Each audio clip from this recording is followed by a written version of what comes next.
Here's a segment from a recent Gun Talk radio episode. You can listen to all the Gun Talk radio podcasts however you tune in, or check out guntalk.com for more. All right, new guns. We always like to talk about new guns. I just picked up a couple of new ones, well, new-ish ones yesterday. Rifles, in this case, I got, it's not new, but it's a CZ457 left-handed 22 rimfire, and the new Marlin Model 94 and 44 Magnum, which I'll probably shoot 44 Special in a good bit. Still in the boxes, haven't been able to get them to the range yet. I did go out and do a little bit of shooting yesterday morning. Thought it was a match, but it turned out to be more of a bunch of us shooting drills for concealed carry stuff. It was great fun. I'll have some more about that a little bit later in the show. But we do have new guns introduced this week. I couldn't talk about them last Sunday, knew about them. I've shot them. Good stuff. Joining me right now to talk about not only the guns, but how they came about. Rob Leatham from Springfield Armory. But first, Rob, I'd like to spend about 20 minutes talking about cartridge developer Charles Newton and the life and times of Charles Newton. I know that you're really up on that. One of the greatest of all time. We need more people like him. Experimenters willing to try anything, neck a 50 down to 22, and let's see what happens. That's right, and I think we should take a 22 rimfire and neck it down to a sewing needle and see what we can do with that. Wonder how fast that'd go. Let's check it out. Wouldn't that be fun? You've seen those cartridges where people would put 3 or 4 necks down on a cartridge just for fun. I made a chamber once for that from a 45 to a 10 to a 9, and you know. I'm not saying it's a smart thing. I'm not saying it ever turned anything, but brass was really, really a pain to make. But very cool looking, right? And if you want to go a different way, I took a 357 Magnum case and carefully necked it up till I could seat a 45 caliber bullet in it. Well, think how compact that case capacity was. Oh my God. That's right. And it probably stacks really well in a magazine or in a speed loader. I'm just trying to figure out if you load it from the front or the back or the back into the chamber. Yes, that's right. Let's see, we got a rimmed cartridge and the bullet's bigger than the case. Oh, that's right. We're gonna have to have a drop-in chamber, a trap door. It's going to be a split thing. So yeah, it's a little trap door. You open it up, you drop it straight down in. Straight down. Then you close it. Put a C-clamp on that sucker and let it rip. I was going with duct tape and wire, but I like the C-clamp idea too. Well, I got one of those C-clamps where you kind of just pinch it and it ratchets real quick. It'd be real fast. Right. Oh, yeah, that'll work. Not a problem there. Sure. It'll work. No problem there. So now that we have blown up a bunch of people's guns here, so by the way, don't do this. We're just having fun, okay? Because Rob doesn't actually know anything about guns, so it's always fun to chat with him about them. Jeez. No, but I saw one once. Yeah, well, that's good. On TV, I hope. That was on TV, so you know it was real. Yeah, that's where we learn all of our gun handling, right? Yeah, right. Oh, Lord. A little bit, I'll tell you about my friends who went to the concealed carry class yesterday where the instructor kept sweeping everybody. That was fun. Oh, no. Oh, yes. Thank goodness I'm not there, because you've seen how big a butt I can be about things. So, oof, boy. Not you, shy and demure Rob Leatham. Quiet little me, keep my opinions to myself. No, I did like the guy one time who said, we're trying to not be really pointed, but you said, okay, we're not going to let somebody shoot themselves. And your line to him was great. It's like, if you shoot yourself in that direction, I will not be able to save you. It's like, I thought that's a really good way to put that. Yeah, no. Right. If you shoot yourself in the foot, we can save you. Right? Yeah, I'll save you. You shoot yourself in the hands, I'll save you. If you shoot yourself in, an edger on the arm, don't hit an artery, we're going to save you. We're going to laugh about it later. But if you shoot yourself holstering the gun, pointing it at you right there, I can't save you. First off, that's too private for me. I'm not getting in there. I'm leaving that alone. And the thing is, and the thing that was great about it, you had a way of making the point. We talked to the guy. And within an hour, he had it figured out. We parked an RO right on top of him, got him tuned up, and the rest of the class, he was good. And it's fun to see the guy go from basically, let's call him less skilled, less knowledgeable, to fairly competent towards the end. I love that process. You said you went yesterday to go shoot a match, and you end up shooting a bunch of drills and practice. And I'm going to be honest with you, Tom, I look for that more than I do shooting a match now. If you said, let's go shooting, I'd say, what are we going to do? Oh, we're just going to shoot a bunch of drills and work on some skills. I'd be far more interested in doing that than, we're going to go shoot a match. Because I've done that a couple times. Yeah, and that a couple of times. yeah, you got walls of trophies for that. Okay, so, but all right, to that point, and we're out there. Okay, you'll love this. Travis Gibson's out there with us, so we're having a bunch of fun. I love Travis Gibson. Yeah, and so, and the guy said, look, we're just going to do concealed carry stuff, and we're going to start off, and he was smart. It wasn't Travis running, it's another guy. He said, we're going to do all this from low ready. We're not going to be drawing, because you wanted to see what we had. This is just people showing up. And so you don't want people drawing until you can figure out, can they do this without, endangering anybody? And we started at 3 yards and back up to 5 and 7 and 9. And then at 15, he wanted to make the point that, hey, when you get to 15, you can shoot as fast as you want to. But if you really want to hit something as the range increases, you probably need to slow down. Does that sound fair to you? Yeah, absolutely. There's no way I can shoot as fast at 15 yards and hit the target if I shoot as fast as I can shoot, if that makes sense. Oh, yeah. I mean, you can shoot fast. It's just that the dispersion pattern is. I might get a hit, but it'll sound great. And you're getting those accuracy that we measure in minute of berm. Yeah, accuracy by volume. That's the way the minigun guys talk about it. Oh, we hit that target. Yeah, he shot like 3,000 rounds out of it. Yeah, and I got a couple of hits out of it. All right. I got a couple of hits on that thing. I actually read a guy, I won't even name his name. He wrote a book on deer hunting way back, Pennsylvania. And his whole deal was, you really want to have a semiotic. And I swear he said this in his book, because you want to lay down a volume of fire on deer. For deer? Yes. Yes. That's some responsible hunting right there. That's what I said. I am not going hunting in Pennsylvania. I'm sorry. Yeah, Pennsylvania is off. I mean, that's right. Just took it off the list.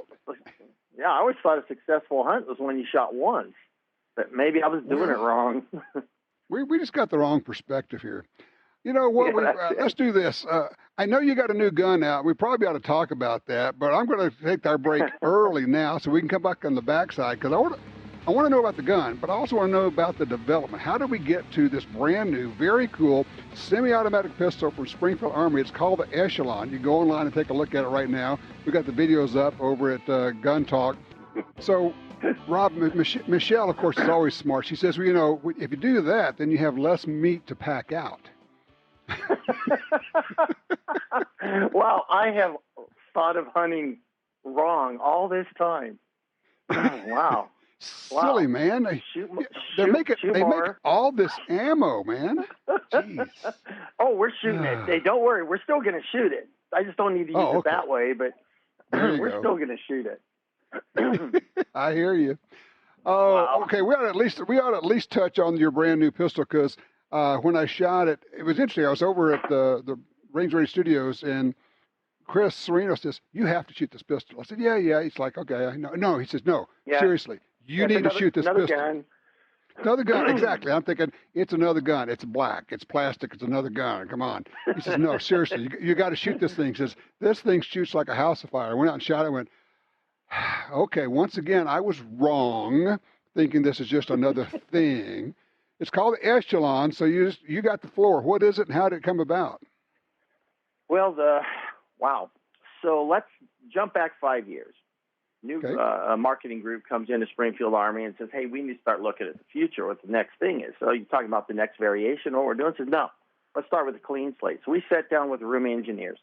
We sit down with room marketing people, and we sat down with the R&D department, and we sat there and said, "What do you want in a gun?" So, of course, anytime a committee wants anything, they want everything. So we started writing on whiteboards, and we want a chassis, we want a changeable grip system, we want different back straps, we want a trigger that has a solid wall, we want to be able to potentially change slide assemblies. And one of the big ones, obviously, was, okay, optical sights on handguns are here. Love them or hate them, use them or not, it's here. let's make sure that this thing will be easily adaptable to a number of different sights. And that kind of played out for about a year. We talked about what it would be. And then about a little over 3 years ago, we started the actual, okay, we're going to make it. We're going to build this thing. What do we want it to look at? Which is, then you take it from theoretical to actual. And as everybody knows, it's like flying, conceptually it's pull stick back, go up, push stick forward, go down, right?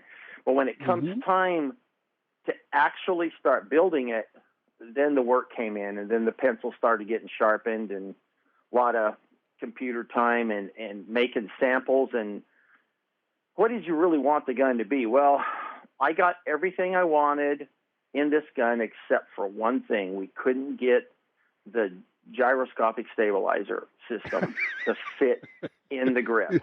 The self-aiming module. God, I wanted to solve the problem of holding a gun steady.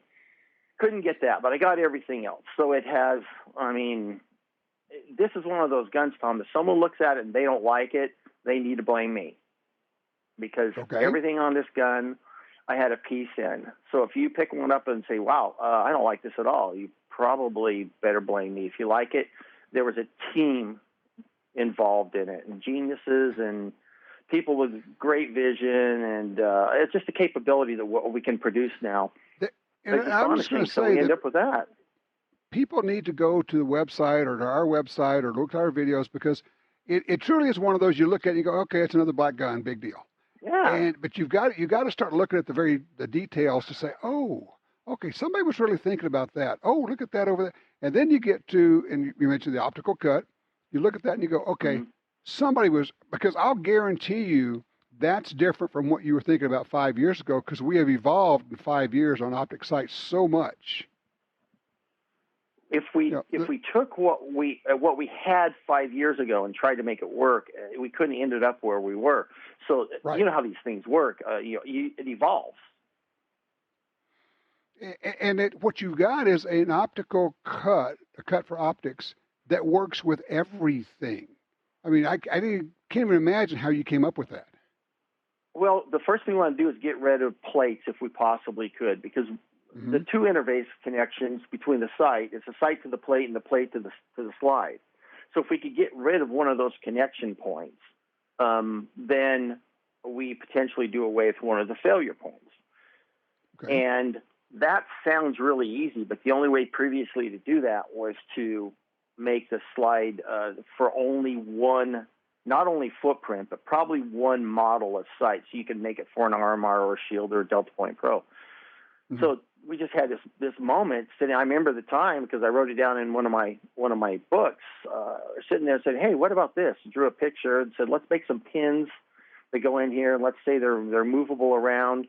Let's start crunching some drawings here and see if we can come up with a way where in the slide's width we can put replaceable pins, and then a couple different screw holes, and how many sites can we manage on that?" Turns out we can manage like almost 40 sites. So practically anything that you would want, and that's kind of where it came from. Well, I mean, it's brilliant because pretty much any red dot type optical sight you're going to put on your pistol will fit on this without a plate. And that was the goal. Yeah. And of course, people have done this before. If you haven't done it, you really don't know what we're talking about. But if you've done it, you're going, holy cow, I've got to buy the optic, and then I may have to buy a plate that can cost anywhere from $40 to $100 on top of that just to get it to match the pistol. And then the biggest problem we have with plates, because we make guns with plates. OSP, XDMs have plates, and Prodigies have plates because that's technology up to that point. And those work fine, but you have to stay on top of the system of mounting the plate to the slide. And JB Weld, baby. JB Weld every time. I use Loctite like other people use gravy on potatoes. It is everywhere. And, I mean, you had to go through all these steps. And then you won't believe this, but this probably came up within the last 2 months. One of the engineers, actually he's the head engineer, he probably won't be hearing this, his name's Ben McElvain.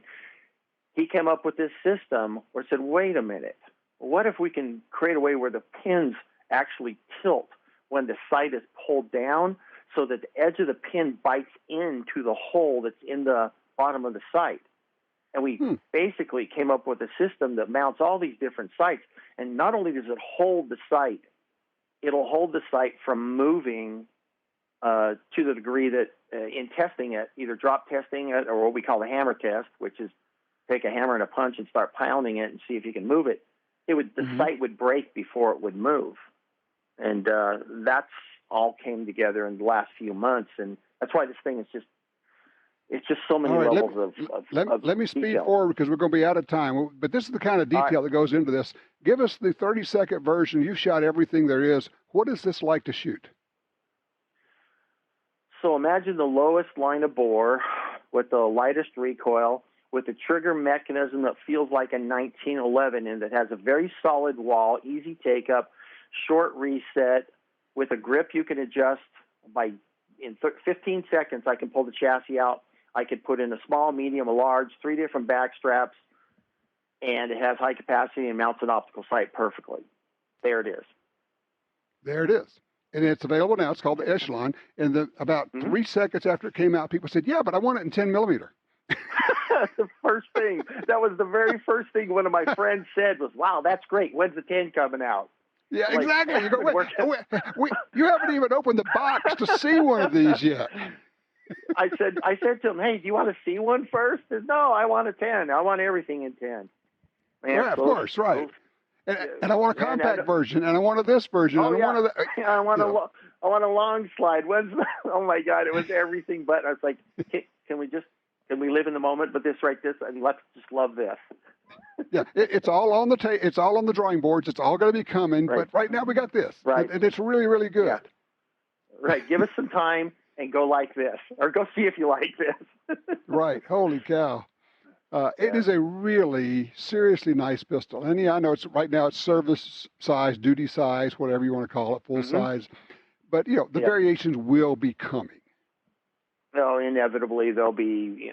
One of the beauties of the chassis system is this chassis would service down to a 3.5-inch barrel potentially. And of course, anything longer, it can. The way that the grip module works, you pop it off in 15 seconds. So it could be any size you want it to be, any shape you want it to be. There are 2 textures already. I mean, I guess sky's the limit kind of thing. I just got a friend of mine who was at the handgun class, the steel carry class yesterday. He says, he's listening. He says, I just learned yesterday that Loctite is mandatory with like 6 exclamation points. So there you go. With his new red dot on his new pistol. Yes. Yeah, love the Loctite. That's it. That's right. And embrace the Loctite in your life. There you go. Yes. Oh, man. Where are you off to next, partner? I'm home for this coming week, and then I go back to Springfield Armory for a couple of weeks to work on, well, I can't tell you what, but some things. Great. Well, whatever you do, do not go shooting outdoors in Phoenix right now in Scottsdale. Holy moly. It's hot. 114, and for us, humidity's been in the 20 to 30%, and my shooting sessions are from the moment I'm allowed to fire around at the range at 7 o'clock till hour and a half. So I got to get it done quick if I'm in the sun.